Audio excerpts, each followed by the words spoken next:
Welcome to the Afterspin, opinions from thought leaders in our state. I want to ask Tamara, Barringer, and Brad Crone. The Silent Sam controversy still lingers with no obvious solution. Now, following the tearing down of the statue, many claim the UNC administration did too little to stop it.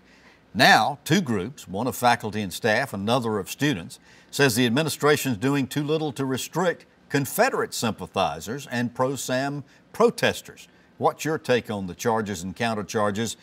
And when are we ever going to see any action here? Tamara. Well, I'll tell you what I think the action should have been and what it needs to be now is we need a historical monument commission. We need to get the NAACP. We need to get historical groups like Daughters of the Confederacy, mayors, county commissioners, property owners, legislators.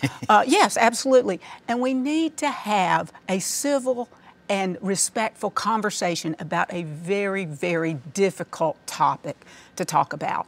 I'm part of a group, the North Carolina Leadership Forum, and we're doing that now in a school choice situation, and we're going to be meeting 4 times. We've already met 2 times, and these are tough topics, especially when you start talking about resegregation, racial issues, those kinds of things. But we need to do that. This is not just a UNC issue. It is a statewide and really a societal issue that we need to tackle. And frankly, I think Governor Cooper, if anything he's proven is he can unite people, he needs to chair it. And we need to come together, go across the state, and talk about this in a respectful way so that we recognize and understand where each other is coming from rather than this polarized debate where we're in our separate camps as you had defined in your question. Great response. Brad Crone, yours. Ditto.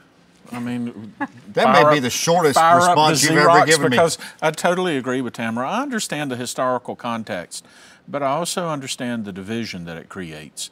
And the senator is absolutely correct. It is not just a UNC issue. Oh, yeah. At every courthouse across the state, there is some type of monument to the Confederacy.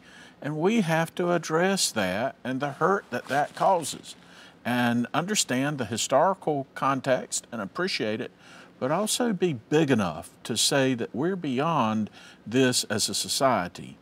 We understand that racism is wrong. Slavery was abhorrent, and we need to admit that, address it in a historical context, absolutely, Senator, but we have to, as a society, move forward and follow the words of Dr. Martin Luther King, judge people on their character, not on the color of their skin.